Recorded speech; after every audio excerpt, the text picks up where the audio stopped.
So today we're talking about a topic that we talk about at every live seminar that we do. And we have most of the people involved in this topic here today. So we're going to discuss the easy way to downsize.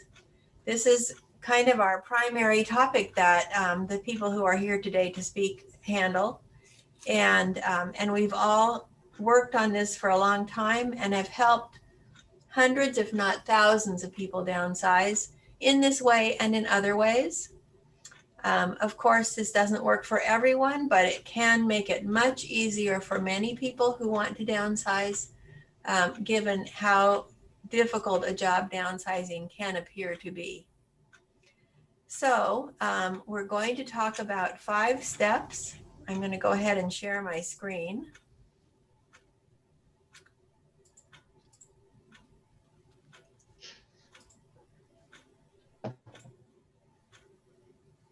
And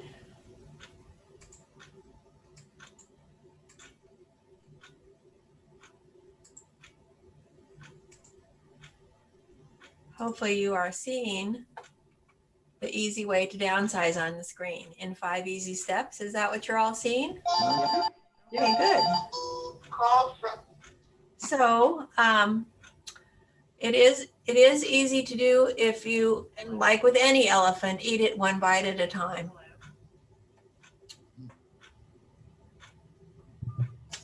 And so we're going to go through the 5 steps first, and then we'll have the people who are involved in these steps discuss each one with you. So here we go. The 5 easy steps. If you have a notebook from a seminar, this is the first section in the first page in the real estate section. So you have this written down. The first thing to do is to find a place to go. Stan is going to talk to us about that. The second place to do is to move there. Lori's going to discuss that with you. The third thing is empty the house. And unfortunately, that is not, John is not able to join us today, but we will discuss estate sales so that you'll know what to expect. And then the fourth thing is my topic, selling the house. We'll go over that. And the fifth topic is keep the money. We've had Albert, our financial planner, speak several times, or a couple times already this month, and he will be speaking again this month as well. He is going to be talking on the 11th, day after tomorrow. So if you want to hear from him, you can. Let's start now. I'm going to turn the screen over to Stan for finding a place to go. So now, Stan, the screen is yours. And just a second, let me get this up here, slideshow. And you are sharing, Stan. Yes, there we go.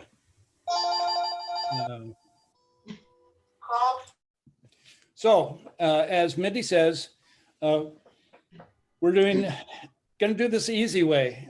We don't expect everybody to do it this way. We do have some folks who we're working with right now that are going at it backwards, but we would recommend that we go this way. So my part is to tell you about finding a place to live. So I did want to, oops, I went too far. Yeah, no, I didn't. There we go. I want to tell you what's included in most rents. If you're looking at a place that a retirement community that has food attached to it, and we'll talk about that in a second. But it has 1 to 3 balanced meals a day, exercise programs. Even with COVID, they have space people around at least 8 to 12 feet. They have entertainment is still happening in many of these places. Property taxes, you never have to do your property taxes again. The cable comes with it. Wi-Fi comes with it typically. All utilities, including your water and your garbage. So typically you're only doing one to two checks it on a monthly basis, and that would be you're paying your rent and then probably your cell phone. Transportation to stores, as well as also medical appointments. They have those scheduled out on a regular basis, typically on a weekly basis. So I'm going to do a little quick cost justification for you, just so you can take a look and see what this is going to run. Bottom line is I'm going to only consider the income that you have from your house and Social Security, and then I'm just going to put in $300,000 of assets, say. House sale, most people are getting at least $500,000 for their homes. Social Security, and by the way, cue up Albert if you have any questions on this. This is that's his expertise. This is not my expertise. But Social Security, say you have a couple making around a couple $1,000. I'm just going to put $3,500 a month or $42,000 per year. Other assets, I said $300,000. The rent typically for a couple people can come out around $6,200 plus, depending upon how big the apartment is, how many rooms that you'd like to have, things like that. So I'm just going to roughly say $74,000 for that. And so if you draw $32,000 from sale of your house per year, it'll take you about 25 years to draw your $800,000, including the $500,000 plus the $300,000 down. So about 25 years. And you will be well over, I have no idea how old you are, so I'm not going to put you on the spot there. Really quickly, how we work is we are paid by the providers. I'm contracted with over 350 assisted living retirement communities, adult family homes, CCRCs, skilled nursing. So they pay my fee. I'm kind of like a real estate broker in that sense. But I've got a whole huge inventory of places that I can go to. And people like working with me because I'm actually free until I actually produce, somebody who actually wants to move into their place. And so they didn't have to do any advertising or pay my medical needs or anything else. So I'm a really good deal to these folks. And what I'd really like to emphasize is that what my goal is to make sure that on that last one there, that we don't end up having to move you twice. So we want to make a wise decision here as to what our needs are now, as well as also what the future might bring. During COVID, I am interviewing my folks over Zoom. Sometimes I will, if they feel they'd like to, I will get on a one-to-one basis with them now. I wasn't before. The communities, most are now doing, you can go in, you have to wear your face masks, and they have certain areas that they're not letting you into where the other folks are, where the residents are. But if you're serious about it, they definitely, all of them will let you in. I'm just going to assume that you're willing to take a look at this, that you're doing this by yourself, that you're okay health and mentally and physically, and that your finances are okay. So that's what we're going to look at, the places that you would qualify for. If your finances aren't that hot, then you don't really need any sort of assistance. You don't need food. You want to make your own food. You don't need housekeeping, that sort of stuff. Then the moderate income shag housing type of places might be a good spot for you. But once again, you probably are going to end up having to relocate again if you need assisted living, because assisted living, if you have it coming in from the outside, is coming in at about $26 an hour, minimum of 4 hours in most cases a day. And that really adds up. Just start running the numbers on that one. My mom was had assisted living coming in for her. 24/7 because she was a fall risk, and it was $17,000 a month for her. So these folks don't have any activities. Some of the residents sometimes set those things up. A retirement community with no assisted living is the next opportunity. It's for healthy retirees, have folks who have great genes, because if you do need help, an outside caregiver will have to be called in. They typically provide a meal or two a day, and they do have housekeeping and activities. I'm not so hot on these because, again, I find a lot of people end up having to relocate again, and I don't see a real advantage over that, except that over what I'm going to tell you about right now. So the next one is a retirement living, a social model of assisted living, and these are on a month-to-month basis. There's no long-term contracts. If you don't like the place, the food turns out to be lousy, you can just relocate. You can't in a continuing care retirement community do so easily. So I'm going to talk about that in a couple minutes. These places do have housekeeping. They do have 1 to 2 meals a day, the weekly housekeeping. They have lots of activities. They're the ones that we were talking about earlier that have fitness programs, transportation to doctors. And so when I say social model of assisted living, they don't do shots or tubes. They can't do 2-person transfers out of a wheelchair. And so a person has to be able to at least be able to get themselves, help themselves enough that only one person has to get them out of a wheelchair if they get into that kind of a situation. And so they can, in probably a good 90 to 93% of the cases, people live their lives out here, and it's very comfortable living. The next, yes, you have a question? No, okay. Next one is assisted living medical model. So these are more expensive. These are if you have a pre-existing situation and you need shots or tubes or 2-person transfers, or they come automatically with 3 meals a day. They have memory care, and they've got lots of activities, and as well as also some end-of-life caregiving. These are, for folks who have pre-existing health challenges. They would be good for a person who has early onset Alzheimer's or early onset Parkinson's, anything like that. It would be this would be a good place for them, this type of housing. A few years ago, actually probably about 15 years ago, when I first got into this business, I probably wasn't talking so much about the adult family homes, but they are great now. They have been, the DSHS, actually, the government is doing a nice job with these folks.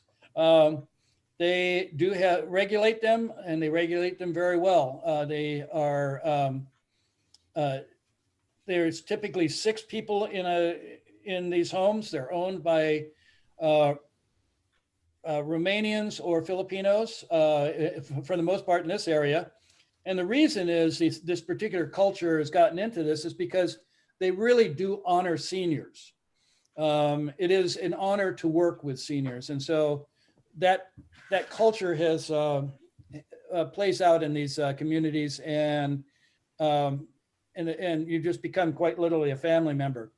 This is for when you are really in bad shape, because they do have great caregiving. They've got a 1 to 3 typically at busy times.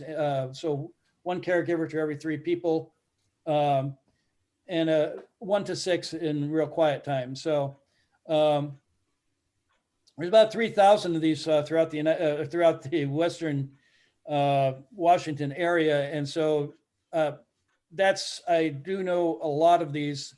And so that's what you would definitely need me for if you were looking in that. You wouldn't want to go to the same place that your cousin Charlie went if you had an internal problem and cousin Charlie had a cognitive problem. You probably wouldn't fit in the same type of community. And I just had that situation happen to somebody who decided to go with another company, and they ended up having to relocate again because they were recommended a place that did have a person, their family member had a cognitive issue, and they did not. They actually had Parkinson's, and they didn't fit at all. Memory care assisted living is a entity. They're wonderful places.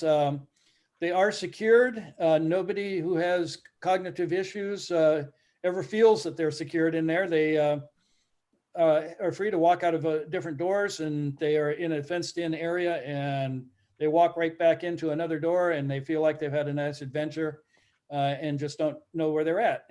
But the caregivers inside do know where they live, and will help them back to their quarters. The final, well, we're getting down there. We got two more. Skilled nursing. This is where grandma said, don't send me to the old folks home.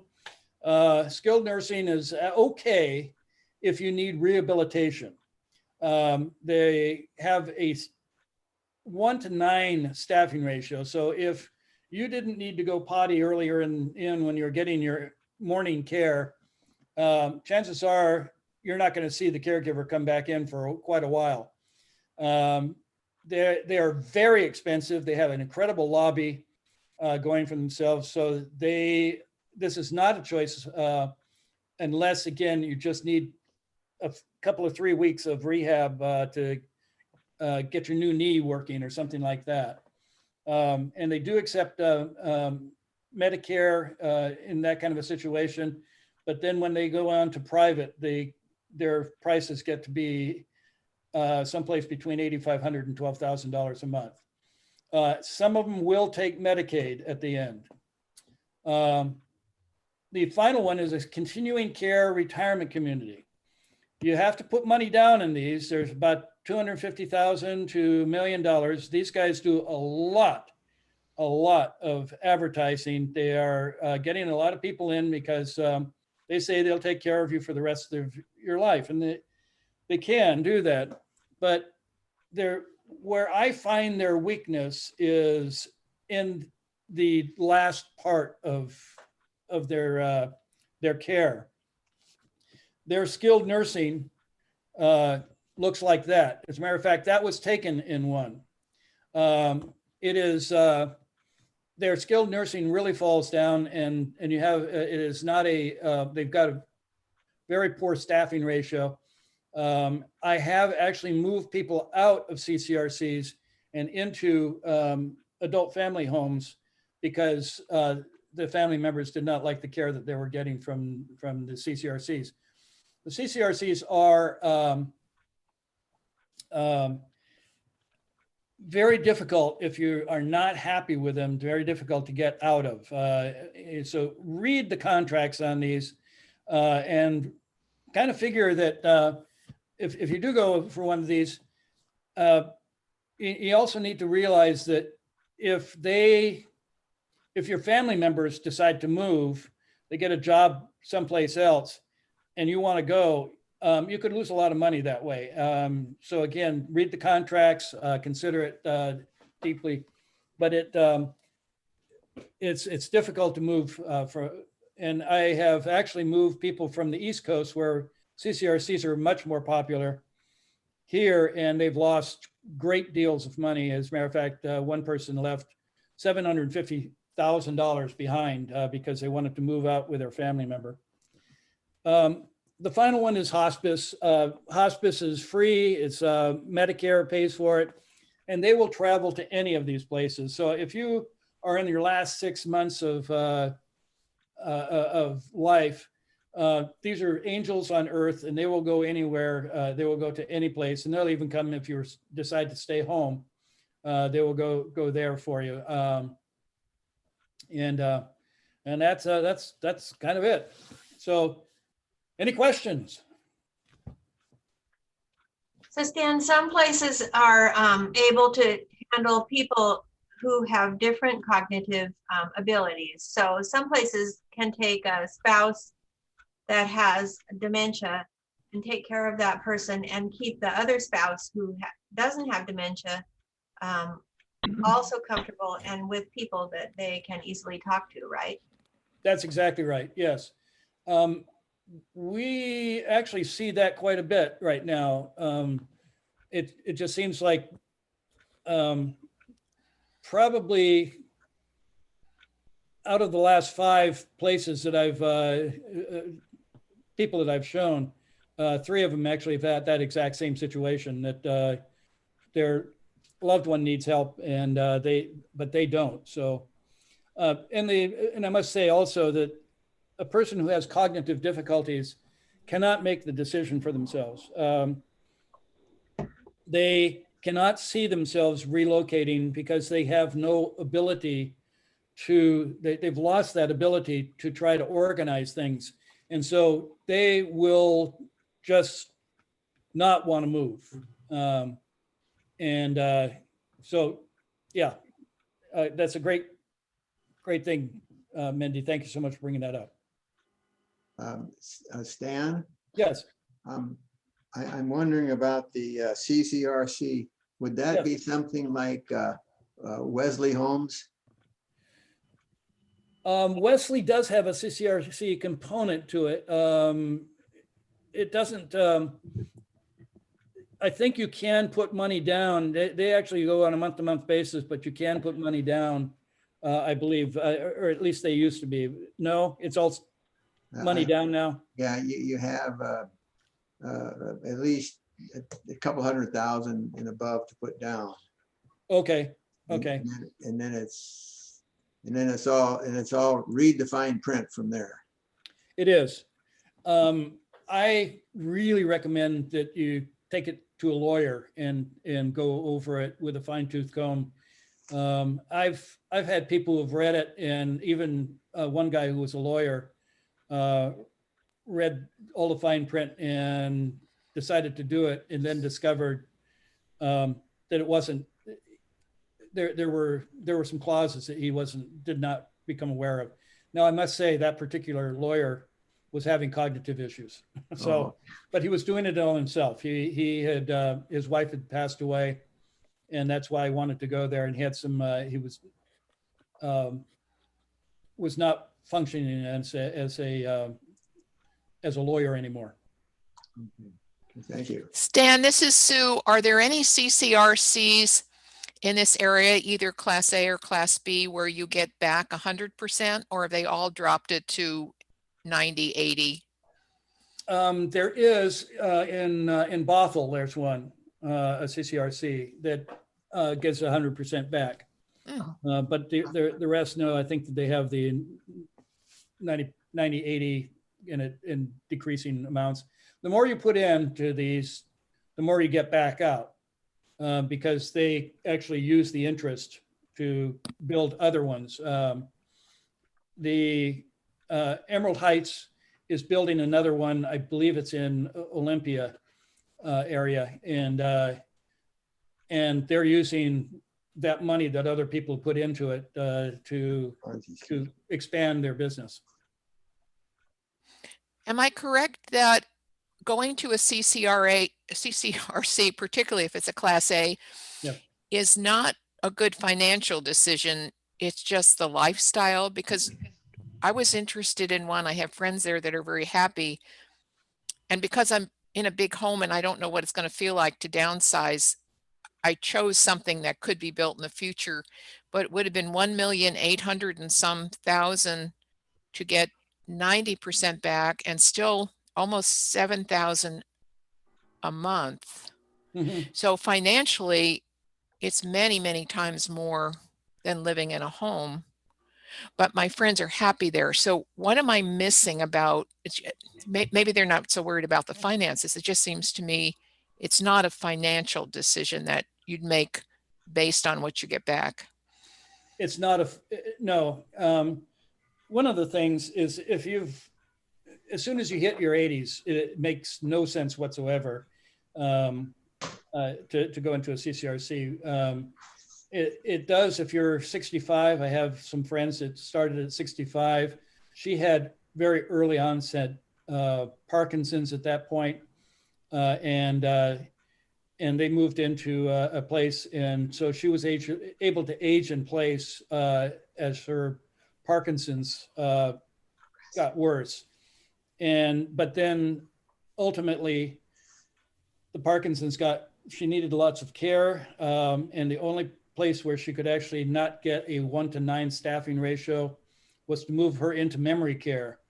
She had no memory problems. She was a friend of my wife's is in American Association of University Women. And this lady, although she had Parkinson's, was as sharp as any of the women that we got together on a monthly basis for wine tasting.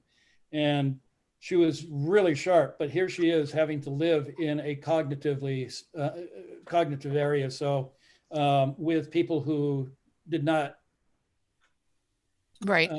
She couldn't communicate with really. Mm-hmm. So we actually moved her because she was getting so bad with her tremors. We did move her to an adult family home, and then he stayed at the CCRC. That sounds expensive. Yeah. Yeah. Yes. Yeah. Well, he was one of the guys who invented the little black box for airplanes. So that wasn't money was Wasn't an not issue. really that much of a issue with him. Well, good for them. Yes, but yes, if you've got any, I mean, if you're looking at your money, it's you got to really take a good look at it. Everybody, in a retirement community with assisted living, I've never run across a person that doesn't really love it, and again, Mindy will back me up on this. The thing I really hear the most is, why in the heck didn't I do this sooner? I hear it all the time. And it usually happens about 2 or 3 weeks after the person moves in and has gotten rid of all the junk and has simplified their life and is now sitting there going, wow, this is cool. And they can sit and chat with people, and I'm not sitting all by myself or with just my spouse and I. And especially in today's environment, again, you go into the living rooms, you can be about 8 feet apart. You still have to wear your mask, but you can talk with people and get and communicate if you wish, or you can just stay in your apartment and read a book. And there's now also lots of little nooks that you can go into in these communities that are fun to go and curl up and read a book. And the feedback you get from people after they've lived in a community like that, what are the biggest mistakes they've made? Getting a place too small, getting a place too big because of the cost? That's They a all great took question. too much stuff. Yeah. Too much stuff? Yeah, that's exactly right. Yeah, Lori can back that one up. They just brought too much stuff. What they did is they went for the largest apartment, the largest 2-bedroom apartment, and then they're sitting there going, I went through that stuff before, and why in the heck am I now looking at it again and going, I should get rid of this, But worse yet, they get a storage unit to put the stuff in that they can't decide what to do with. And that's a terrible idea. That's a Terrible. We're all really against storage units unless you have a hard cutoff date where you're going to use that stuff. Mhm. There's no reason to get one. Just get rid of the stuff. Yep.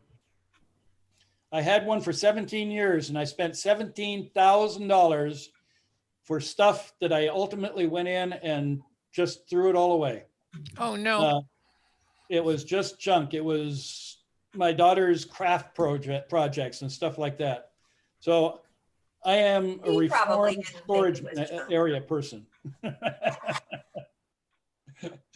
So Stan, I have another question. It's regarding, and I don't know where this fits, but someplace like Merrill Gardens. I don't know if they're up in the east side up there, but they're down here. They're everywhere. Are you asking me about them? Yeah, I mean, what classification does that fit in? And That is a retirement community with a social model of assisted living. okay, So they do have now, all of them now have an entrance fee, which is very typically 2 months in advance is what they're asking for. gets rid of the paperwork, and it also pays for the bus to keep busing and the activities to keep activating. Merrill does a very good job, and I must say that I'm a little bit partial because I did work for them for about 6.5 years, starting about 1999. But they are very good. They do a nice job.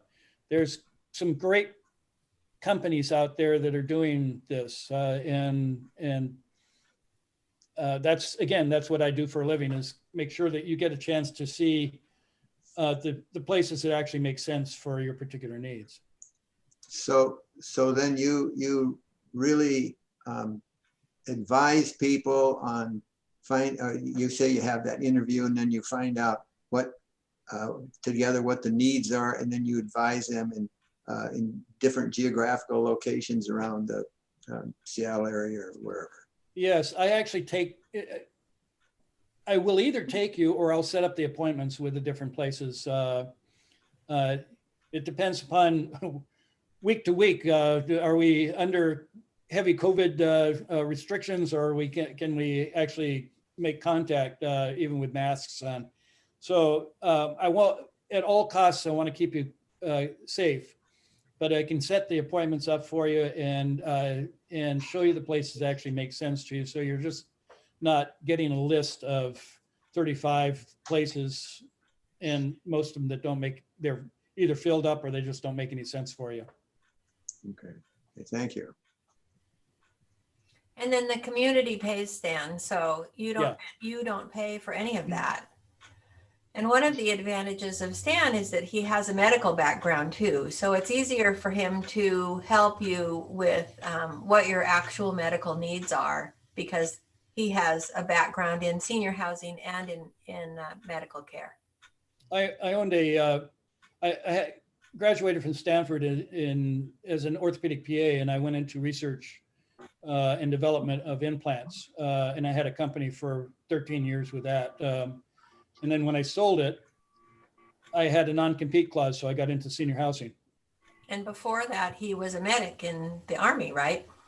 Or Navy? Navy. I was Navy. a hospital corpsman in the Navy. I was a wound specialist. In Vietnam. So he saw a lot of wounds. So, okay, so shall we move on? And Stan's going to be here at the end too, so we can ask more questions of Stan then. Yep.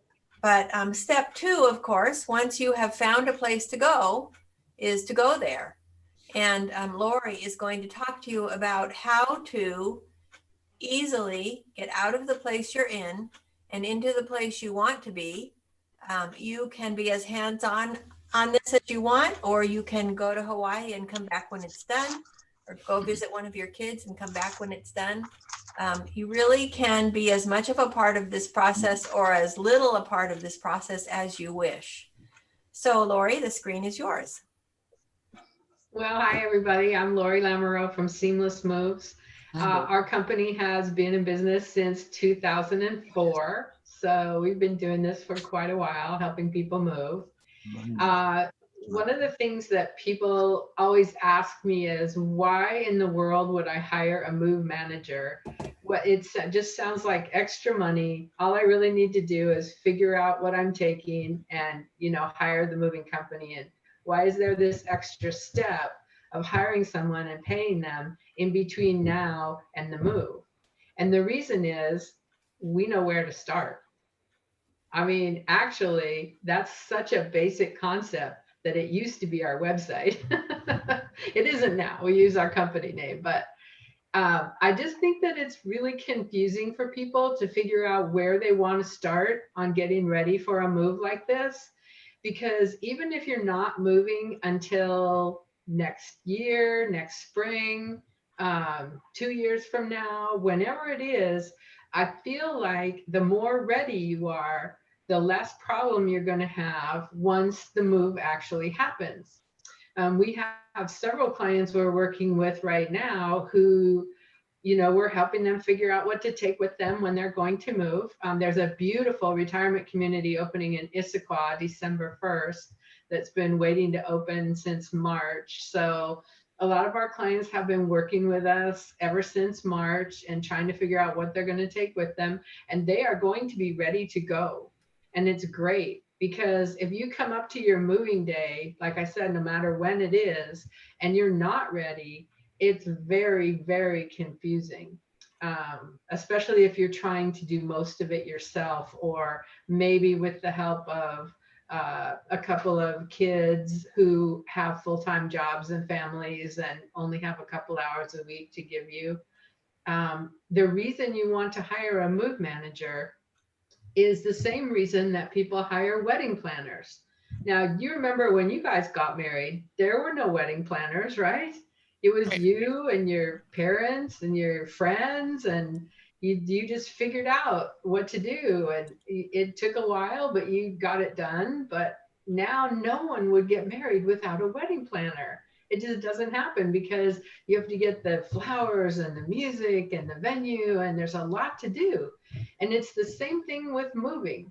It's not just like it used to be where you call up all your friends and say, beer and pizza at my house, bring your pickup truck.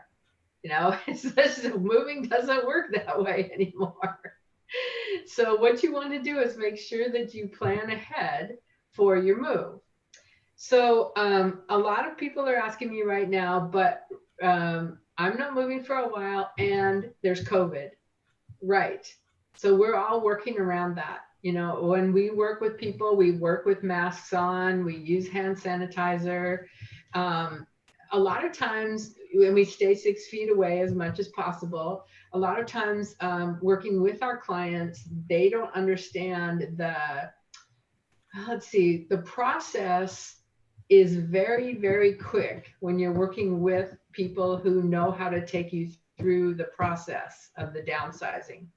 So for instance, picture an area that you want to downsize and think to yourself that there's a person there helping you, and you're comfortable in your chair, on your sofa, at your dining table, and we're literally going through each area of your home that you want to downsize and looking at things. For instance, I can see that Pat and Dee have a bookcase behind them.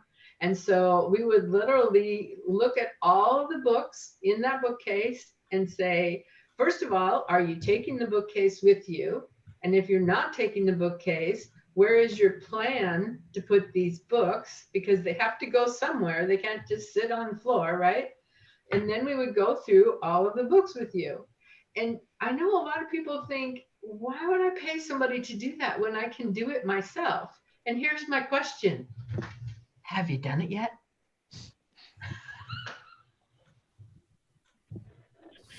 Okay, well, maybe you don't have to do it right now if you're not moving for a couple years. But wouldn't it be nice to be ready? Here's another good reason to be ready. What if you go outside to get your mail and you trip over something and now you have a sprained ankle? Yikes. How are you going to downsize your house with a sprained ankle over the next few weeks? That's going to be hard to do. Or what if something worse happens? I hope it doesn't. But what I can tell you is the closer you are to being ready to go now or in the next few months, the easier it's going to be if your doctor says it's a bad break and you can't live in a house with stairs anymore. That would be terrible, right?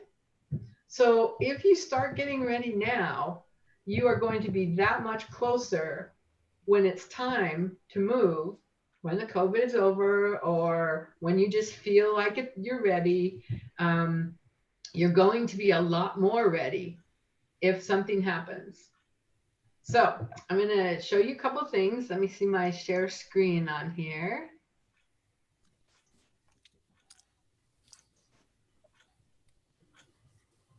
There we go. So these are some of the things that move managers help with. And I feel like it's helpful to people to know what in the world we do. So we meet with you and your family and your friends to go over things that need to be done and what you would like help with. And the other thing that this does is it puts everybody into a, I'll think of the word in a second. Accountability. It puts everybody into an accountability of what they said they would help you with, how much time they really have to help you, and we can make dates. We can make a timeline. So for instance, if you wanted to move in, say, April next year, we could start making a timeline. We could work backwards. Well, if you're going to move in April, then you have to figure out all the things that you're going to move over the next few months. You might have to give away some things. You might have to sell some things. You might have to make sure your family takes some things. You'd be working with Mindy and about the house.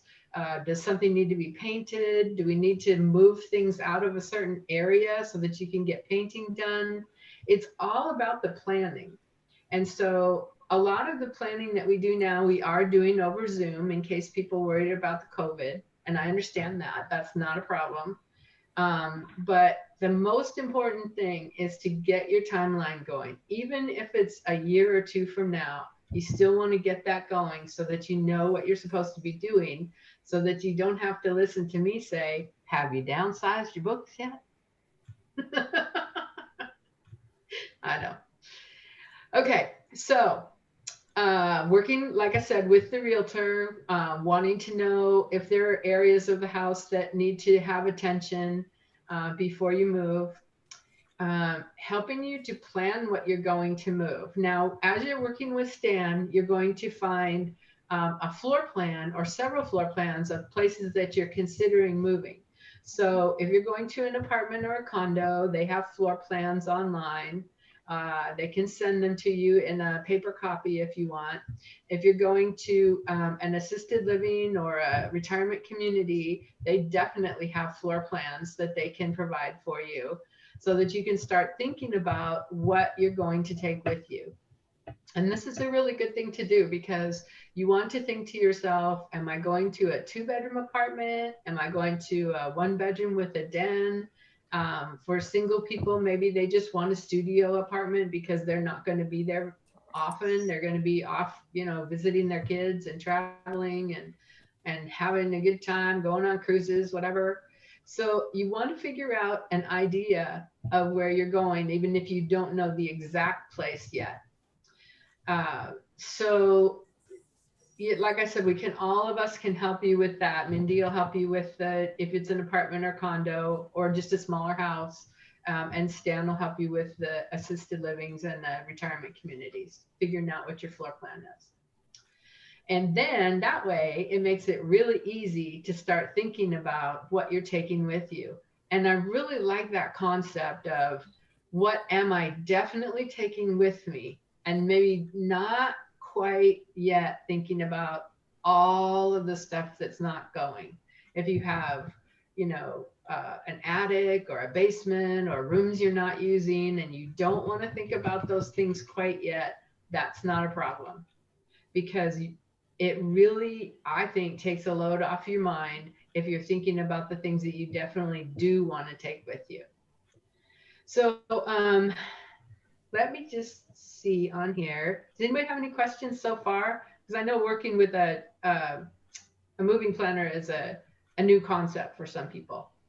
Here, I'll show you the rest of this. Oh, and by the way, we can send you these handouts if you want. If any of us have handouts you like, we can send them to you so that you don't have to write things down right now if you don't want to. Okay. So she can email them to you or she can put them in the mail.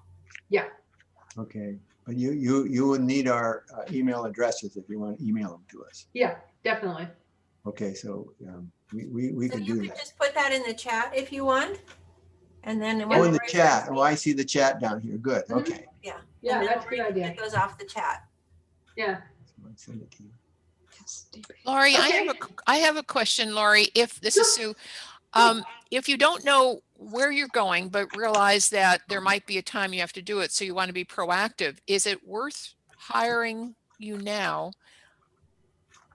Because if you don't know what space you have and how much storage or closets or whatever, how do you decide Lori. what to do in the meantime to get ready? That's a great question. And that's a question that a lot of people have.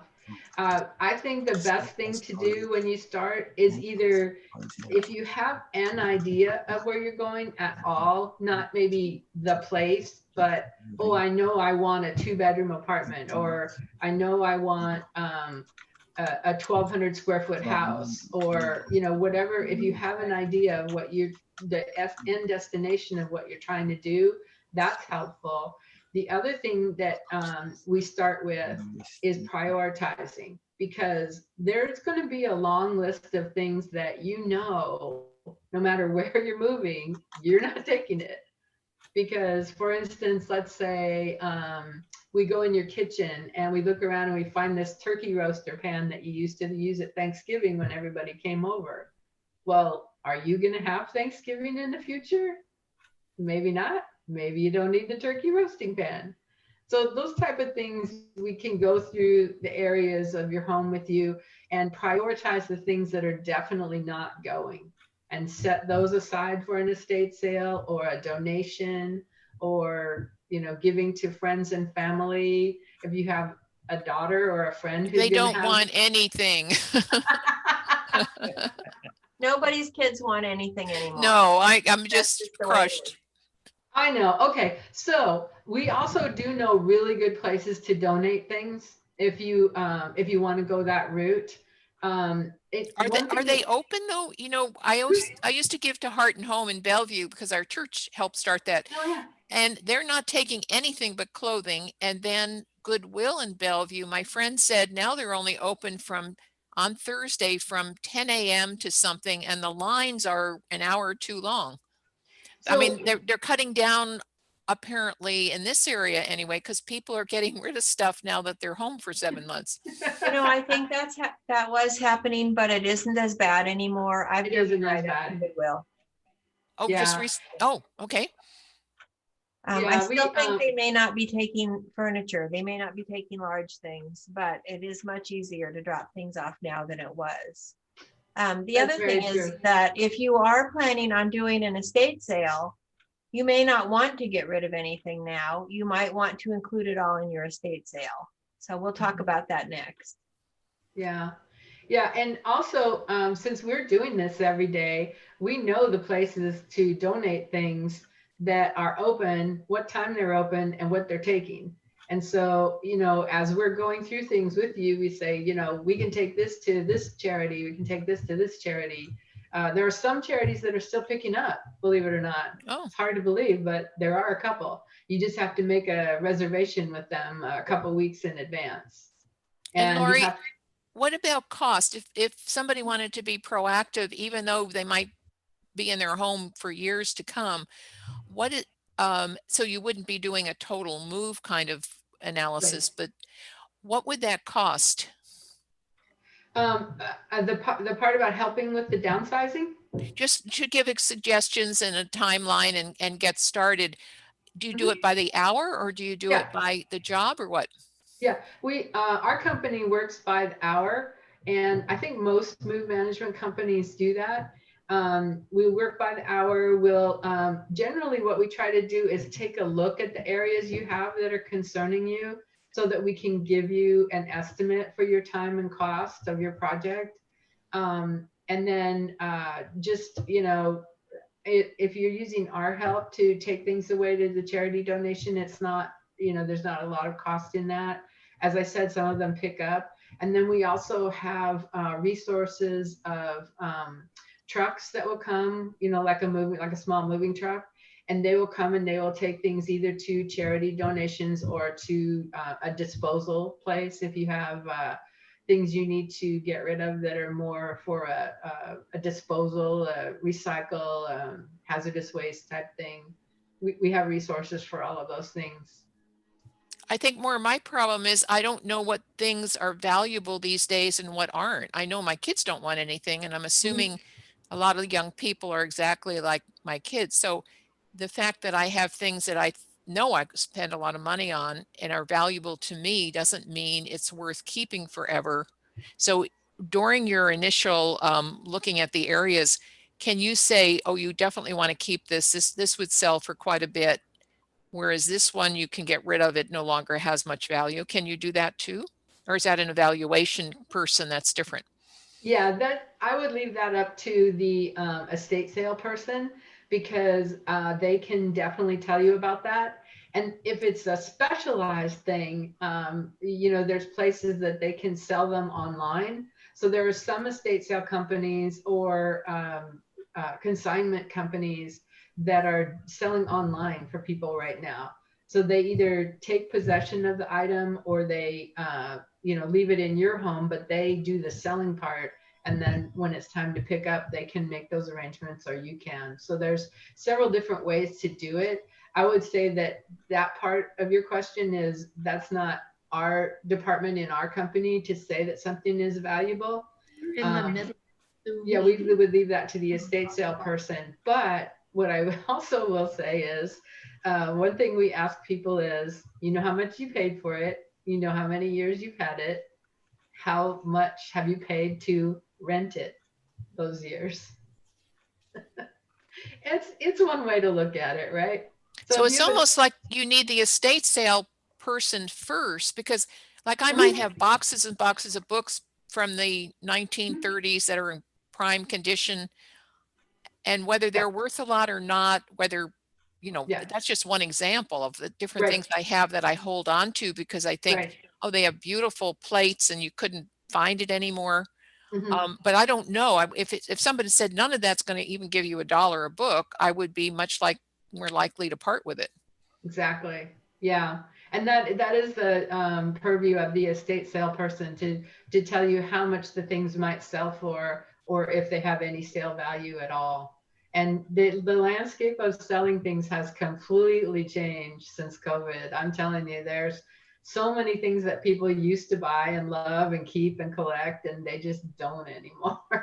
Mm-hmm. And the estate sale guy will come look at stuff even when you're not ready, like now. Yeah. So we'll talk about that. We'll talk about estate sales next and getting rid of stuff a little Great. bit. He's not going to be able to be here, but we can cover it. Okay. Lori and Stan and I can talk about it. Thank you. Okay, and then I just wanted to let you know also that that's the planning and the preparing and the organizing for moving. And then when it's time to move, of course, what your move manager does is bring some people and pack up all your things that you decided you wanted to take, move them to where you're going, and then unpack everything when you get there, which is the best service ever. Because after you've done all of this, maybe for several months, you're tired and you just want to get in your bed and have a cup of tea and chill out. And someone else has made your bed, hung up all your clothes, put everything in the cupboard, put your teapot where you want it, and taken away all the boxes. So that's an awesome part of the service. Then I put on here some questions you would ask if you're going to hire a moving planner, because, as I said, it's a kind of a new thing for most people. So you're going to want to know if there's a cost for the consultation, how much experience they have, and how many people work with them, and whether they are their employees, because that's actually a concern. You don't want to get into a situation where someone hasn't been paying payroll taxes or workers' compensation or that type of thing. So these are important questions to ask when someone's working in your home. Let me just make sure. The most important thing, as I said, is that you want to get started as soon as possible. But don't wear yourself out. Don't, get all motivated by coming to our seminar and then, spending 2 days and then wearing yourself out and then not doing anything for a while. Take it, like Mindy said, one small bite at a time, and start in an area, get all situated. Like you have books, Sue. So if your books are all situated, you could start there. You can start talking to salespeople and finding out. And then once you get one section of your concern done, I think you'll be happy and motivated. And everyone who moves with us and has a lot less belongings or fewer belongings. I'm not sure which is correct right now. They always say it's so zen, you know, when they get in their new home and there are fewer things, but they're all the things they love because they took the time to make sure that they're taking all of their favorite things. And when you get to your new place and it's all unpacked and the boxes are all gone and you're sitting there having your cup of tea, you look around and you say, it still looks like my home, just on a smaller scale. And that's really the goal you're looking for. You still want it to be your home, just on a smaller scale. So let us know if you have any questions. We're happy to help. I did want to say that in my mother's situation, I had just had an individual, a client who was trying to do it himself, and he got up from his easy chair, turned to go to the restroom, and tripped over the box that he had just put down on the ground. Oh. And so I just decided to let Lori do the whole thing. Took my mom out, left. We went out for the day, and when we got back, we went to her new place, and everything was done. There was a little flower in the vase, bud vase next to her bed, and pictures were on the walls. Lori looks at. She'll actually take a picture of the room that you're leaving. If you want to have your room look very similar to what you're leaving, she can take a picture and she can put all those photos up on the walls in exactly the same proximity. So I looked at it from the standpoint that when you wake up in the morning, you're still looking at the picture of your daughter and son on the beach of Waikiki, or you're looking over to see where the clock is and it's in the same proximity. And if you don't think we're creatures of habit, just try moving your wastebasket in your bathroom over into a different location and see how often you go into that. So Lori thinks of all of that stuff, and so her service is invaluable. Actually, it's how often you pick up the paper that you threw on the floor when you realize that the trash can is gone. Right, yeah. Yeah, I did have, that's funny you say that, Stan, because I did have some people we were working with who we moved, and they weren't in the room when we unpacked. And so when they came back and they said, oh, it looks great and everything, and then they went to bed and they got up the next morning, and the gentleman told me that he went to the kitchen to make coffee and he could see the coffee maker was there, but he had no idea where the coffee filters were. So he just opened the cupboard above the coffee filters and he said, that's nice. They're right here where they should be. Yep. You take all the trash out. And You want to talk about these, Lori? Oh, sure. Yeah. So as you're going through and downsizing things, we call these the dots. And as you're going through and downsizing and deciding what you're going to take with you, it's fun to use the colored dots because you can use them in lots of different ways. The way that the sheet has that Mindy has are things that are not going, things that are going with you, things you're saving for your family, things you're saving for the estate sale. So that's a good way to do it. Just put a little dot underneath, you know, your table or behind your TV or whatever, just so you know what's going where. Or on the front, and then the movers can see them too. And really, because I was thinking if you don't want to see it now for the next few months, then you can move the dot later. But you can do that. You can put the dot on the front if you're moving soon. Or if you're downsizing and there are things you want your kids to take, put dots all over them and say, hey, take any of this stuff and get it out of here now as soon as you finish your turkey. You're starting with turkey. So they'll. Okay. Any more questions for Lori before we move on? And again, Lori will be here at the end, I believe, right? And then we can all answer questions then as well. It's quiet. Okay, so let's. Lori. Lori. Oh, you didn't. Oh, we're not unmuted. Yes, we're unmuted. Yeah, Lori, you can go ahead. Lori, how do we send this request for your sheet? Oh, do you know where the chat is? On We, the, we typed in the chat. And You typed can you in- see the chat there? Uh-huh. Is our name in there? But D- we're D down Bader? below. Did you hit enter? No, there was no enter. Oh, enter Oh, on no, our, on your keyboard. Oh, on our keyboard. Oh, that's a novel idea. Did that work? no, we don't know Well, where it wait, is. wait a minute. See it. You don't know where your keyboard is? No, we don't know where the message is. We don't know where Lori's message, her So what's chat. your we're email? It was, it's just, dbader@comcast.net. okay. Or DEE? BEE. BADER@comcast.net. Okay. so next time we'll hit the enter button. On the So it's in the chat actual now. On the and you've got keyboard. 2 others in the chat also, Lori. Yes, I got those. Okay, good. Good. Any other questions for Lori? Okay, we're going to move into estate sales now. And as I mentioned, that estate sale guy is not able to join us today. He had a family emergency apparently last night. So hopefully everything is okay. But we have been involved in this for a long time. And I think we can discuss estate sales pretty comfortably anyway. We've heard him talk about them a long time. So our estate sale guy currently is John Mescal, and he has his own estate sale company, CJ Estate Sales, and has been doing it for years. And one of the reasons that we do things in this order is that if you want to have an estate sale, once Lori has moved all your things out of the house that you're keeping, you have left all the stuff that you don't want behind.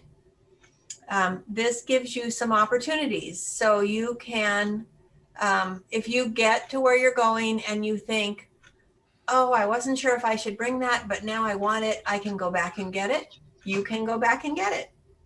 If you get to your new place and think, I really didn't need this, I'm going to take it back. You can take it back. And so all of those things that are sitting in your house that you decided you didn't need and that you've had a chance to think about for a day or 2 or a week, you can make those adjustments. And then the estate sale person, especially once we're through COVID, can come in and set up your house as an estate sale and can sell all the things that you left behind right from there. And then almost all estate sale people offer as a separate service a clean out service. And Lori also offers a clean out service. So you have a couple of options. But you can then have the house completely emptied after the sale. So you don't have to go back and figure out what to do with the things that are left behind. And the estate sale person or Lori would take the things you don't want to charity if that's possible. And anything that a charity is not going to accept, they will take to the dump for you. Sometimes perfectly good things don't sell. In fact, I would say at every estate sale, things that you would expect to sell right off the bat are sitting there at the end of the sale. And things that you had no idea would sell are gone. You know, the half bottle of shampoo that you didn't take is probably sold. The partial package of Costco toilet paper is probably sold. The Waterford biscuit barrel might still be there. And those are examples from real life. So a good estate sale person will, especially now with COVID going on, will probably be able to take those things that should have sold and sell them for you online. So you'll continue to get money in after the sale is over. All the estate sale companies have contracts that they're going to want you to sign, and that will lay out how much you're going to pay for the estate sale, what the minimum is. They all have employees that come to the house, or I would say most of them have employees that come to the house, and they have to pay their employees first. So there is a minimum that you have to get from your sale in order to not pay for the sale itself. Your things hopefully will pay their way out the door, but you have to sell enough in order to do that. And a good estate sale person probably can tell you about what your sale will bring in, because they do this all the time and they know how much things are going to sell for. I had a client with an orange sofa that I would not have had anywhere near my house, much less inside of it. And it was a mid-century modern orange sofa.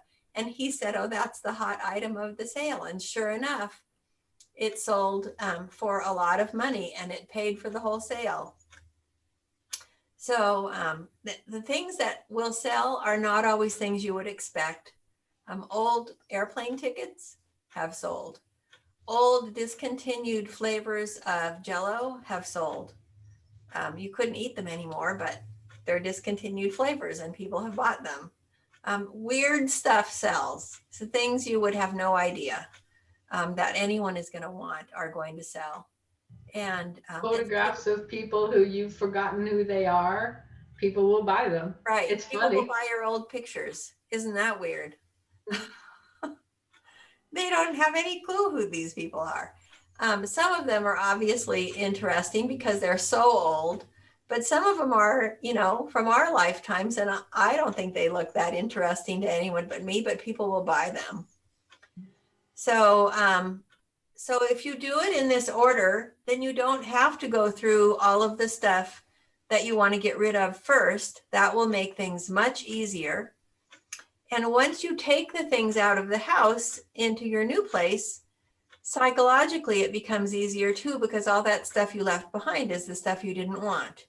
So it's not going to be quite as hard to let go of it because you've already picked out the things you want. It just makes it much easier, both physically and mentally, to do it this way. And you can just go around the house and put green dots on the things that you're taking, fit them into a floor plan somewhere. Lori can help you with that. She can actually do the floor plan for you and measure things out and get you furniture that's the right size to fit on your little floor plan and help you figure out what's going to go and what's safe to take too, right, Lori? Because sometimes people insist on taking everything and then they get to the new place and there's not even paths. Well, and it's interesting too, because sometimes you don't realize things that aren't acceptable. In retirement buildings, you're not allowed to burn candles. So I don't care how beautiful it is, you can't take it with you because you're not allowed to burn a candle in those buildings. But you can get those electric ones that look like candles. Yeah. Yeah. So you That's can true. still get the look. Yeah. Even without the candle actually burning. So yeah, this method of doing it really works because these things are in the right order. Now, as I said, this isn't going to work for everyone. There are a lot of people who just can't do it this way, and that's fine. We can still help you work through the process, even if you can't do it in this order. I had clients who were actually moving to a CCRC. It was very expensive. They were fiscally conservative people. They could afford to go to the CCRC before they sold their house, but they just couldn't make themselves do it because it just cost so much money. And until they actually saw what they were getting for their house, they didn't believe what they were going to get for their house. So, so we worked around them. We helped them get all the stuff into the garage that was, that didn't help the house show well. We showed it in a nice uncluttered state. We had a stager come in and help them move things around to make things look really good in the house, which stagers actually can do, can stage with your own things, or they can bring in their own things and stage if the house is empty. We did some painting and some new carpet around our clients who were still in the home. They were willing to put up with having that done so they could get as much as possible. And we were able to sell the house at Christmas in a week, in not as good a market as we have now, because they were willing to let us come in and do all the things that needed to be done. And then we were able to negotiate with the buyer that the seller would have the house for 2 weeks after the closing. We didn't have to turn over the keys for 2 weeks after closing. So they were able to get their cash, get themselves moved into the CCRC, have the estate sale company Zoom right in afterwards, and get the house set up for an estate sale. And then we were able to clean up the house after the estate sale and turn the house over to the buyers. So we were able to work it that way. So it's really important to figure out, if you don't want to do it in the order that we're telling you to do it, which is sort of the relaxed way, where there's time for everything. If you don't want to do that, then it's really important to have a plan on how you're going to make all this work with your realtor. And it's really important to have a realtor who is used to working with the estate sale people and the move managers and is used to figuring out the timing for these things so that we can make it work. So estate sale companies typically have a minimum. Typically, they will do the estate sale in your home. Right now, many estate sale companies, including John, are coming to pick up all the estate sale things that you have. And he actually rented a warehouse and he's selling things out of a warehouse now. Some estate sale companies don't have people come into your house to look at things. They sell things online and then they have a pickup day at the end. So that's a way to do a smaller sale sometimes. I've worked with a company that does that usually. And so if you have not as much stuff to sell, this can be a way to do an estate sale for a smaller amount of things. And the estate sale guy will come into your house prior to your being ready to go and will look at the things you know you're not taking. Hopefully you've got that in your head, what you know you're taking, and you can point that out. So he can look at the other stuff and he can tell you if there's enough stuff there to have a sale, and about how much he thinks it might bring in. If it's during a time like this when we just can't do one, or if you live in an area where you can't do an estate sale, some communities don't allow it, some condos don't allow it, then in this case, he can take your things out and sell them somewhere else. He can also do a buyout of the things that you have, and he can apply the things he knows he can sell against the cost of having him remove all the things and come up with a total price to get the house emptied. So an estate sale person can take care of all that stuff that your kids no longer want, because no kids want anything anymore. What questions do you have about estate sales? Mindy, this is Sue. The thing I've never understood about estate sales, and I've been to some in the neighborhood, is you see these people with these big trucks and muddy shoes coming in. And if you've been working on your house to keep it up and you recarpeted because you're anticipating selling and done all those things that maybe you put off, to have people tromping through your rooms up and down stairs where you might have no control of little kids that are jumping on the couch and all. I mean, that makes me nervous. So is it now having somebody come in and take all this stuff to sell it out of their warehouse or online is more appealing? Is that just during COVID? And do you get as much for it that way? Is there something magic about having people come in your house to buy? So you probably won't get as much because it's an extra cost for the estate sale person to come pick up all your stuff and move it and sell it somewhere else. You probably won't get quite as much. I would say if you're going to put in new carpet right before selling, I would wait until after the estate sale. And I would also say that after any estate sale, you have to have the carpet clean. Yeah, and also I go to several estate sales, a month. They're still having them, amazingly enough. But there are a lot of estate sales where they will tell you, you must take off your shoes, or here's some shoe covers. Oh, so good. They'll provide shoe covers too.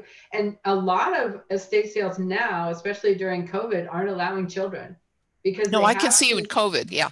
Yeah, they have to restrict the number of people that are in the house anyway because of COVID. And so they're at the front door counting people. And then as people leave, more people can go in.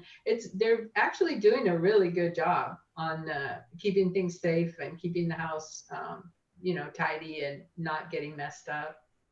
Yeah. Because I don't know if this is, Mindy, you have so many contacts, but I'm finding that anybody I want to get now, you could wait for months and months for them to have time. They're so busy. That's true. That's very true. Yes, and estate sale people, because most estate sales are on weekends, they have limited amounts of time that they can do things. So, so you do, one of the advantages of doing it in the way we are suggesting is that you can schedule your estate sale well in advance and make sure you get the weekend you want. If we have to do it the other way, where we have to sell the house first and then schedule the estate sale, it might be tougher. They might be busy. If we know we're in this kind of market where things are selling really quickly and we think we're pricing it right and we're doing the things that we need to get the house to sell reasonably quickly in this market, we can tentatively schedule an estate sale date for when we think you'll be out of there. And in this market where things are moving so quickly and so reliably, we can do a pretty good job of that. And then we can make sure that your estate sale person will hopefully be ready for the weekend that you need him. In a different market where houses take 30 to 40 or 60 days to sell, which is a more normal market, that would be much harder to do. But if we do it in the order we're talking about, where you empty the house before you sell the house, then you can just schedule everything. And then we can talk about this when we talk about real estate, but we could have a stager come in and stage the house to show it off the best we can to make it sell. And that can make you more money anyway. One of the things John also had talked about was that with the COVID, that also because you're limiting the amount of people that can come in, and it makes it easier for him to have his security folks in and watching, keeping an eye open, so you're not getting ripped off. He said actually this COVID thing has worked out pretty well for just from a security standpoint of people just wandering through your house and opening doors and cupboards and stuff like that, because you're actually having to limit.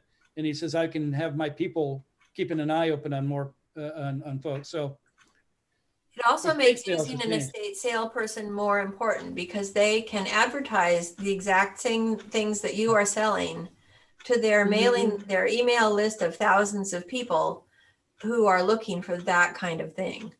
So yeah, that's really important. If you have specialty items like old books, or didn't you have a client that had a whole bunch of collectible trains one time? We've had several of those lately, actually. Beautiful train sets, also record albums. There are all kinds of things that people collect and that specific people want. And making sure you get the word out to those specific people is really important during this time when not as many people probably will come through your estate sale. So you might not think about it, but one of the reasons that you're hiring an estate sale person is for their mailing list. Right. And this is kind of like a glorified garage sale, but it will get you more money. It's not going to get you what a retail store would get for anything, but it will get you more money. And a lot of the best buyers at estate sales are people with secondhand stores or antique stores or collectible bookstores or things like that. So the main purpose of an estate sale is to empty the house so that you can get to where the real money is, because the real money is in the real estate and the stuff in the house is in the way at this point. So an estate sale is the cheapest way to empty your house, and that is its purpose. There are estate sales where people make a ton of money, where they just have really expensive or antique things, but typically used stuff doesn't sell for that much.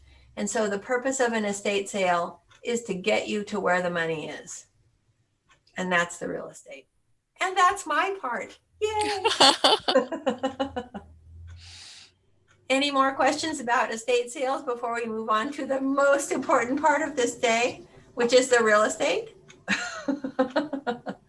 We may not all agree with that, but that's how I feel. Okay. I'm going to share my screen again and get back to my talk. Where'd it go? There it is. So now you should be looking at the 5 easy steps, the easy way to downsize. Is that what you're all seeing? Right. I hope. Oh, good. Okay.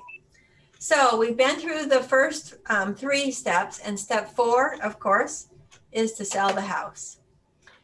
And we've already talked for a moment about using a realtor who is familiar with working with seniors. This is a completely different move than people do earlier in their lives, where they're moving from a house to a same size house or a larger home, where they are younger and have more energy to get through all of this.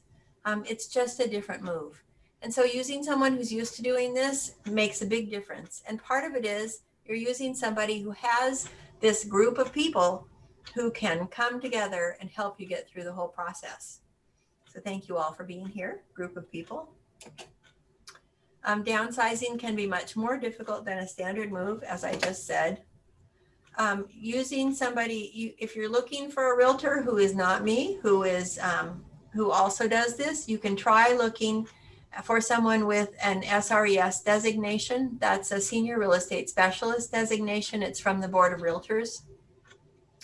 I was the first person at Coldwell Banker Bain to get it. I could have taught the class when I got the designation because I was already doing this. But it is a way that you can find somebody who specializes in seniors. It's a class that we take, and then we are awarded this designation. And timing can be difficult. We talked about that when we talked about estate sales. You have to fit everything in to what you need to do. And that includes fitting in, emptying the house. If you do it in the order we're talking about, it's easier. But we can do it in any order you want. This is your move and your sale, and you get to decide how you want it to go. If you stay in your home, you must keep it clean while you're showing it.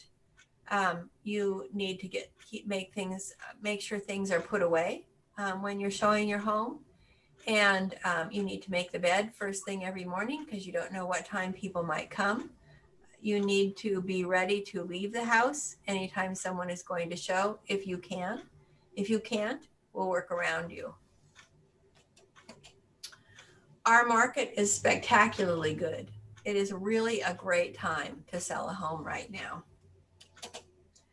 Over the last 7 days in King County, we have had 545 new residential listings. Those are single family homes and condos, anything somebody might live in. 545 new listings have come on the market. But over that same period of time, 932 homes have received acceptable offers. 71% of homes 71% more homes sold than new listings came on the market. We are in a strong seller's market where we don't have enough inventory. That's really hard for buyers. It's really great for sellers because this is what makes prices go up. It's a supply and demand issue. And there's not a lot of new building going on, and a lot of people are staying home because of COVID. They're not moving yet. I actually have been working with a couple different couples who are planning on moving into senior housing. The senior housing they were moving into closed because they hadn't gotten people to move in yet, and COVID started, and they just figured they wouldn't get enough, and it was a losing money proposition. So they're just waiting, and a lot of people are waiting. I suspect that once things open up more, we will start to get way more listings on the market. So this is a great time. You've probably seen this graph before if you've been to many of these seminars. When I do a market analysis, I always include this. This first page of this graph shows how many listings there are on the market. Those are the blue dots and the blue line, and how many houses have received acceptable offers or gone pending. Those are the red dots and the red line. And you can see that these lines kind of track each other. You can see that in 2018 and 2019, there were some more listings on the market than there were sales in each month. We're back to a very strong seller's market this year. And this next page of the same graph, I hope you like graphs because I really love them. The next page of this same graph will tell you what percentage of homes have sold each month of each of these years. And this is all of King County we're looking at. So the more popular parts of King County have been even stronger sales than what you're seeing here. This shows the percentage of homes that have sold. So you can see that in 2017 and the beginning of 2018, where we were in an even stronger seller's market, where we sold up to 170% of homes on the market 1 month in 2017 and 168.2% of homes on the market at the beginning of 2018.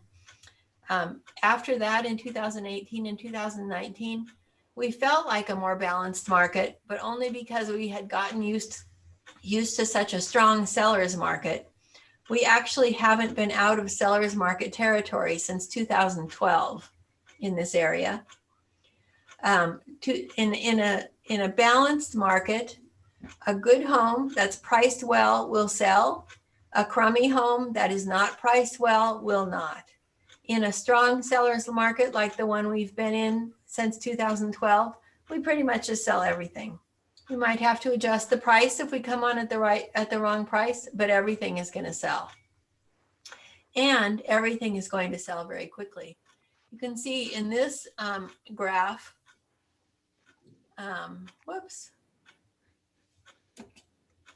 in this graph, you can see that,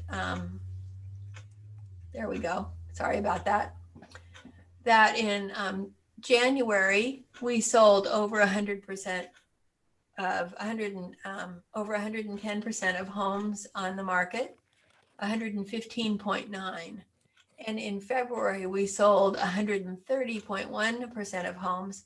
The worst month we've had this year, we sold, it looks like 69% of homes on the market. And you can see in all of these graphs that the first half of every year is stronger than the second half of every year. The best time to sell any home is January in this area, January through May, which we talk about in real estate as being the spring market. In real estate, our spring starts January 2nd. And I don't know what year I'm going to sell my house, but I know I'm going to bring it on the market February 1st because it's always a really great month to sell. And so the market is great. We don't know how long that's going to go. Part of that is that interest rates are extremely low right now. If somebody's buying a home to live in, they're probably paying somewhere in the 2%.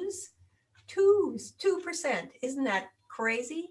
When I first started real estate was in 1991, and interest rates had recently dropped to 9%, and people were practically throwing parties in the street over 9% interest. And now we're at 2%. But you can sell a home in any condition. Given that I work with seniors who have lived in homes for years and years and years, and sometimes have done nothing to them over that time, some of them are not in great shape. And I can attest to the fact that fixers are hot. People are looking for them. So I can sell a home in great shape that looks beautiful, and I can sell a home that is in deplorable shape that looks horrible. They will both sell. We'll price them differently, but they will both sell. Don't do a private sale. A lot of times people they'll get letters from people who want to buy homes in any condition. They'll get letters from builders who want to buy a home and tear it down, or builders or flippers who want to buy a home and fix it up and flip it. The people who are looking for homes that are off market are looking for a steal. They want to get a good deal on a house. You, on the other hand, want to get as much for your home as possible. I've been working in this system that we have with the multiple listing system since 1991. And I strongly believe that the best way to get the most out of your house is to put it in front of everybody. And in a market like this, let them fight it out. Let them make the best offer they can make because they really want your house. You can make tens or hundreds of thousands of dollars, depending on the value of your home, more by putting it on the market and letting people bid on it. And that's what's going on in the market that we have now. And that is the end of my my planned remarks. And now we're open for questions. What would you like to know about real estate? Stan, I have a question for you. Yes, sir. What we're thinking now is going to a retirement facility, and some of them, and the one that we have looked at most closely has a down payment. I don't know what the hell you call it, but you know, a big chunk of money up front. Mhm. So when you weigh the big chunk of money up front and the rent, the monthly rent versus not having a big chunk of money up front and a bigger rent, I assume, where does your mind go? I mean, we've been looking at a place and it has duplexes. So I'm wondering, you know, which seems to suit our needs at the moment. I'm sorry, I'm looking outside. We got a guy doing our yard work and he's doing winter work now. You don't look like the winter at all where you're at. Those damn palms behind you. It's ridiculous. Well, it's a facade. I know. I actually have pictures of my grandchildren that have painted on behind me. So I don't really want to broadcast those out too much.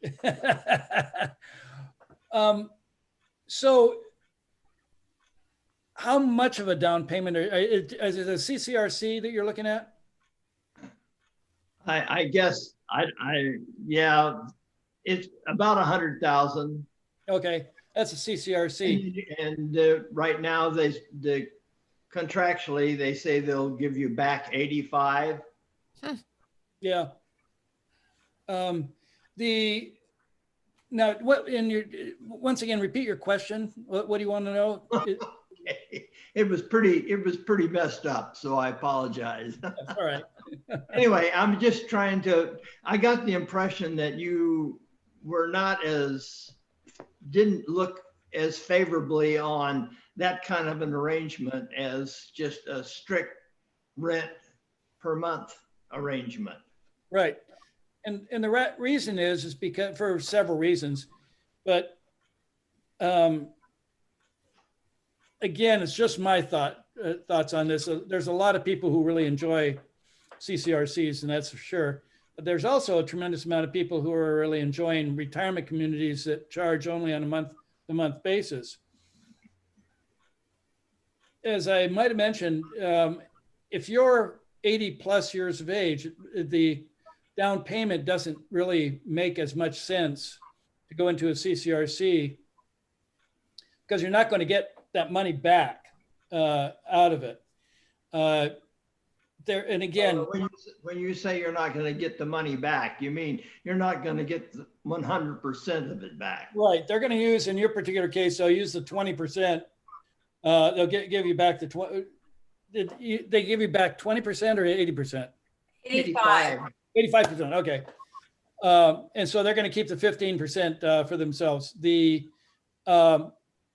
And you should add that in and consider that to be part of the rent. For me, that kind of locks you in. And that's one of the issues that I've got is that it locks you into a contract that, you know, if you want to get out of it, you lose money on it.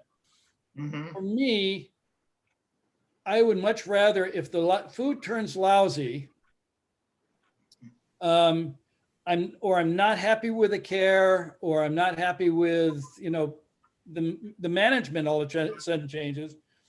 Or in one case, I happened to be in Florida, and there was a CCRC company that actually was folding. It was mismanaged, they folded, and everybody needed to go, and they lost their bucks. So in all of those situations, what's that? They didn't get anything back. They didn't get anything back, right? In all of those situations, you put a lot of money into it, and you're not going to get it back when you could live in the same kind of an environment, and you haven't put much down. You put, maybe a first and last month's payments in advance or something, or right around that area. So getting out of it is no big deal. Again, families move, and this is a big one that I run across. Families get assigned in location, and you want to go because you've got grandkids or great grandkids that are all of a sudden heading out to a different part of the country. If you are in a CCRC, you're going to stay there. You lose a lot of money if you all of a sudden up and take off. So anyway, those are just my reasons for it. I have relocated people who, those are the situations that they've run across, and they were not happy when they had to bug out and were contractually bound to their place. Otherwise, they lose a lot of money. Okay. There's another thing, Stan. I had a friend that moved into, no, it was a Class B CCRC, not a Class A. Yeah. And that's in Seattle near Lake Union. I guess I won't use the name. Anyway, Right. They were there for years, and they bought it for certain reasons. They didn't have to put so much down that they'd never get back as the ones I've looked at on the east side. But what happened is after they got in, things changed. They had a dining room that at lunchtime there was the tablecloths and you ordered off the menu. And then they said, a lot of people aren't using it. We're going to only have this little cafe downstairs where you stand on a line and you can have hamburgers and sandwiches. And that was one of the reasons it appealed to them. They could have their friends over for lunch. A lot of people don't drive at night. Yep. And have this beautiful view. Well, then they were told that a high rise would never block their view. But guess what? Somebody paid enough money and the high rise went up anyway. Yeah. Then they had some knee replacements and they had to go into the care part of it. Right. And in that case, they paid for, it's a little different arrangement than the Class A, but they were in there and they were not very happy with the care. Right. So they actually moved and are now living in the Brayburn. Yeah. on a regular, place with a year's lease, and are much happier also because they found their friends weren't willing to come so much from over here to go there. So things changed after they moved in, and they got quite a percentage of their money back. But I can see why you don't know what the future is. And in many cases, you're locked in. You've put down maybe $1 million you'd never get back. Right. I mean, you can put down maybe 500,000, whatever it is. As you say, it might mean you can never leave it, and you have no control over how they change things. Yeah, thanks, Sue. That's exactly right, and I do run across that. I know exactly where you're talking about, and I had to relocate people out of there for the exact same reasons you were talking about. Is that things change, but then the other thing too that I mentioned is that the skilled nursing aspect of these communities is the place where to me it falls down. It's the latter part of your life sometimes, or when you actually need care, that you think that they're going to be able to take care of you, but unfortunately, again, they have a staffing ratio of a 1 to 9. So it's that staffing ratio just doesn't pan out if you are unable to get up and go to the restroom by yourself or do your own care, things like that. So a lot of the CCRCs have not addressed that. Matter of fact, most of them have not addressed it. But and yes, one of them actually doesn't even have a nursing facility on site, and that's Aljoya. They pretend to be CCRCs and are not. Right, exactly. So one of the things that Sue brought up also is Class A is you can't go in with any pre-existing conditions. The Class C, some people will start out in the skilled nursing aspect after they've had a heart valve replacement or a new knee or something like that. And then they can go into the regular housing area of the community. One also glitch with CCRCs is if you require assisted living, many times the person who is receiving the assisted living moves into a separate section of the building, and the well person stays where they're at. In a retirement community with assisted living, they come to your place regardless whoever is needing the care. And so they'll come and give you the care right in your place. And I think that that's a big deal too, as far as I'm concerned. They said it's not great to be separated from your spouse and have to go down to another area in order to stay with her during the day or him during the day. Yeah. And all these CCRC companies are different. So it's really important Yeah. to figure out what the rules are at the one that you're considering. Because Absolutely they're all right. complete, they're all totally different. They all give back different amounts of money. They all charge different amounts of money. They all offer different services. So they're just all different. Well, the other thing that concerns me is reputation. Yes. And you've mentioned, not just you, Dan, but others in talking, that, you know, they're good ones and they're bad ones. And some of them apparently have been good for a long period of time, others problematical.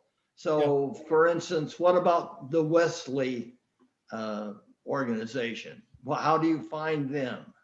Well, again, the latter part of they separate assisted living out.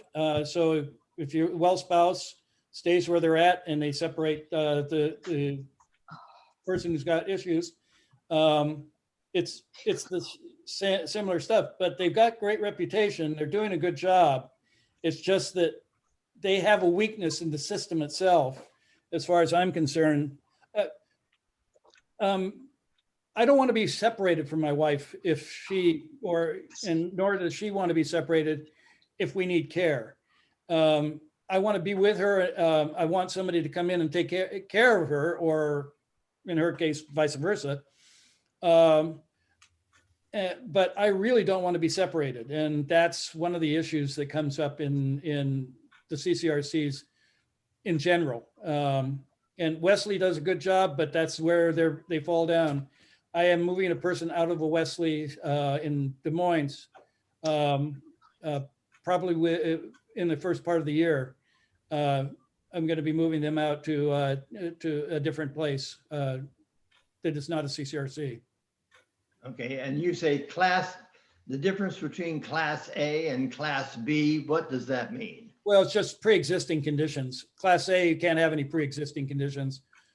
Class B, minor pre-existing conditions. Class C, you can have somebody one spouse has dementia, the other spouse does not. You both go in different places, but they can take you. I see. Okay, thank you. I think the other thing, this is Sue again, I'm sorry, on the CCRCs is that if you're starting out, it's not like having a mortgage, at least the one I used to have, it was set. So when I moved into this house years ago, no matter how many years I've been here, and when I was paying off the mortgage, it was set. So I could count on, I only paid so much per month. The CCRCs that I looked at, the Class A, when I was first looking at them, they were going up maybe every year at 3.5%. Now some of them are going up at over 5% per year. If you're starting out with $6,000 a month and you're there for 10 years, just figure out how that compounds over a 5%. And what's happened partially is that we have the $15 minimum. And also to get to places on the east side, people want more money because they can't afford to live here that are giving care or maybe serving staff. And so once you're in there, you have no control over what percentage that's going to increase the next year. Yes, that's So exactly that's right. just not CCRCs though, that's all the buildings. They Yeah, all right. pay people, Right. and so they all have price increases. Yeah, you do. Yeah. Right. And Pat had the question about the Merrill. When I was working with them as a director with them, the company did a very large, well, no, I take that back. They were going at about 3% per year addition. And again, they didn't have any down payments. They had a community fee, which was about equal to first and last. But we all of a sudden jumped to 6% one year. And I had a huge amount of people that decided that they were going to leave and go to a new building that had just finished up and had recruited our beloved activities director. So we started losing people to it because of but you know, there again, you wouldn't do that if you were in a CCRC. You didn't have that option.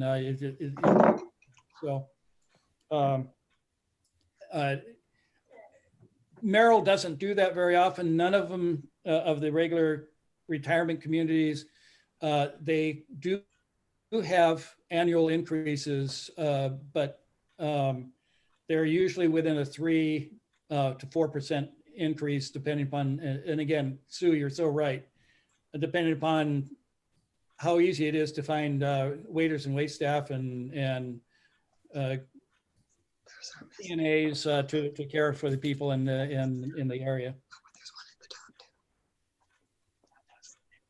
Thank you. Other questions? Mandy, I have a question for you. Okay. In selling our home, I think it's about 30 years old. We've been here 14 years. And the bathrooms look like that. I mean, the lighting and the kitchen also. I mean, no one would. I have no granite, no stainless, no. But I have no intention of changing the kitchen. But is it worth changing the bathroom lighting? And So lighting's one of the cheapest ways to update a space, and it probably would be worth changing it out if it looks really old and dated. And if you're thinking you might move in a couple of years, I would do it now, because then you can enjoy it for a couple of years, and then it's ready when you sell. Okay. Paint is a really inexpensive way to update and make things look cleaner. Lighting is a really great way to update and make things look cleaner. New flooring really can help update spaces remarkably well and can just change a space. So, so you don't have to do a full remodel usually. It depends on what you have. But and even if it does need remodeling, as I said, we can sell a house in any condition. We just price it for the condition that it's in. Right. So it's up to you. But if you think that you would like different lighting, then go ahead and get different lighting. I'd be happy to help look at things and tell you what would help get it ready to sell most easily. Okay. And then enjoy it. I think that you should do things to your house as early in the process as you can, because then you get to enjoy them. Right. So, Mindy, Yes. along that same line, what about kitchens? 20-year-old, we've been in our house 20 years, and so all of our kitchen appliances are 20 years old, and our countertops 20 years old, and so forth. So I would have to take a look at it to see if it really needs it.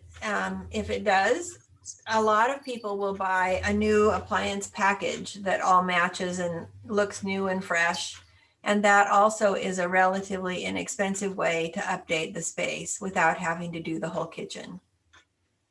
Okay. And you All can look on Costco.com or, on any of the websites for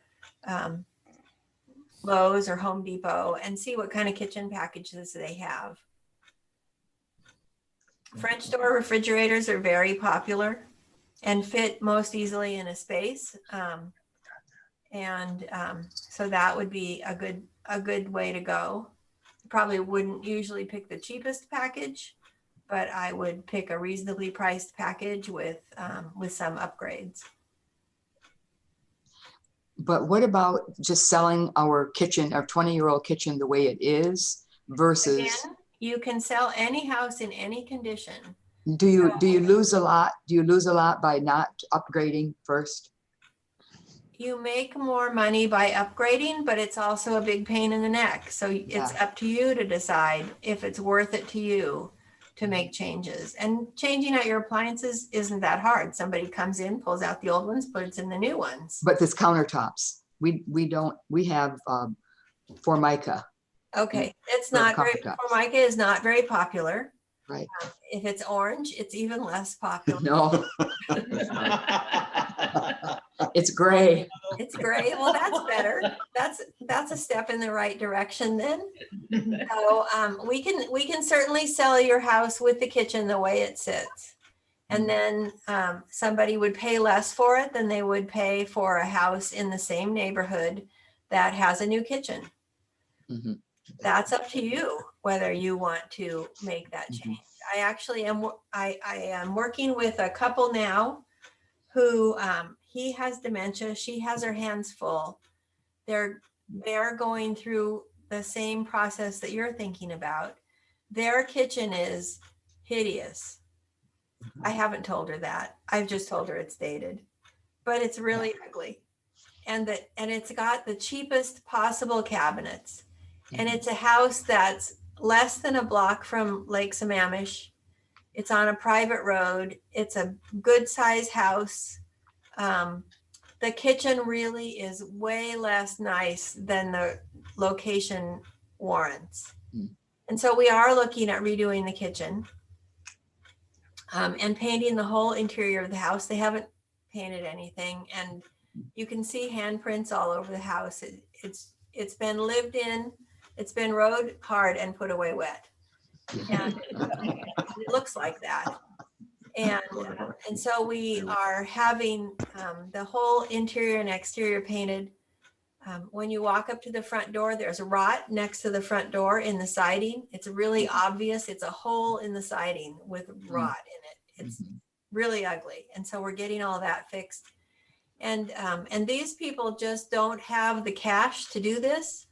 So we're using a program that we have where we can get all the work done and they pay it out of closing, and they own their house free and clear, and it's going to sell. If we get the work done, it's going to sell. We'll probably list it for 1.1. And if we don't get the work done, we'll list it for $899. Now that's a substantial difference.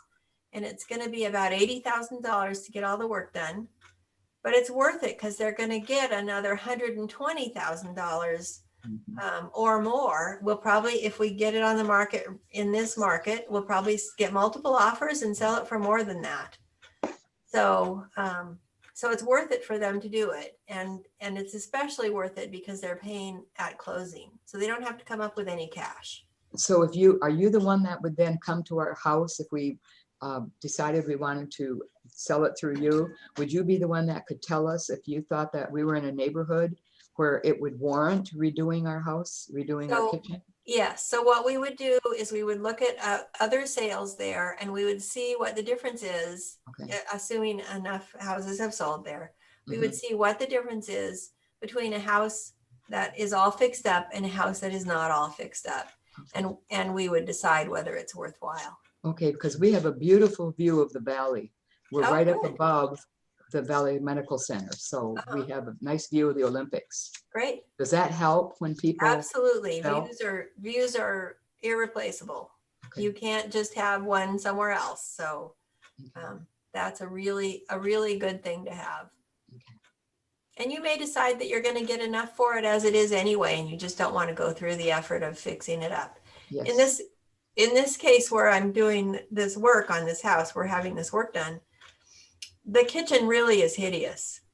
And if that horse was rode hard and put away wet for the rest of the house, this one's lying dead in its paddock. So it was the cheapest possible kitchen when it was put in the 1970s.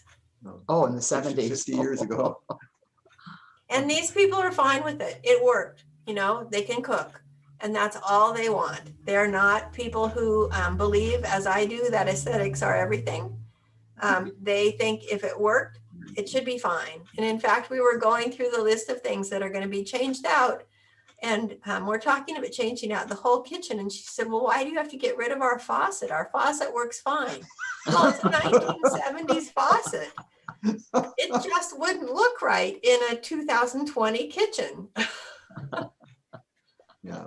So Great, thank you. but it works fine. I think we're about finished. And it's a beautiful home. They live in a beautiful home. It's not furnished very well. She knew when I walked in the door that they were going to have to get it staged because, again, you know, you can sit on this sofa. So why would we get a new one? So, so it's just everything is functional. Mhm. Yeah, once it gets your butt print in it, it's just perfect, right?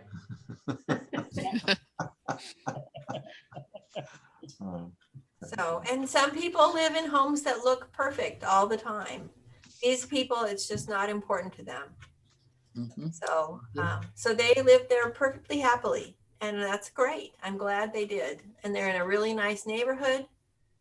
They're in a really nice location, 2 minutes to Microsoft. So in this case, it's really worth it to do this work. So, any other questions? We have Lori still here for move questions. Stan is still here for placement questions, senior housing questions. And you need to keep in mind that another option is just a condo or a smaller home, and that would be me.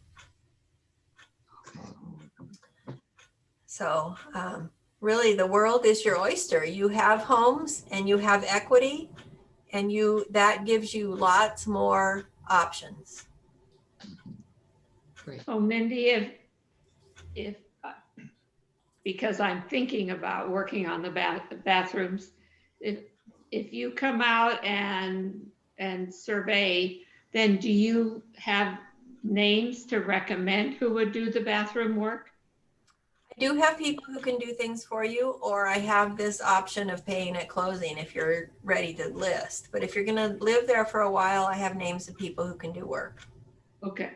How far Because are they booked out? Are they booked out for months or the people you use? Depends on how big the job is. Some of them are.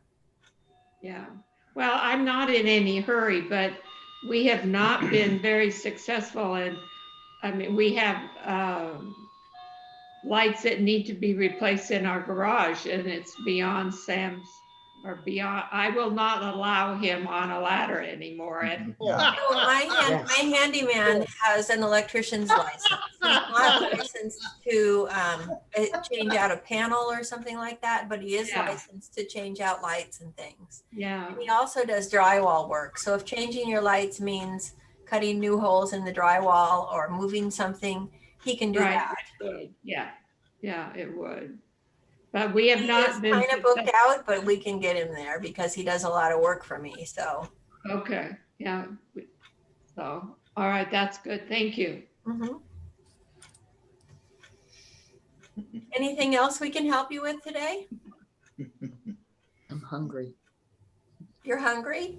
Yes. Then let's quit for We're lunch. probably all hungry. Let's quit for lunch. I wish we were serving you lunch today. I Thank know, you. right? It's nice to have people's voices in my house with me. So thank you all for coming.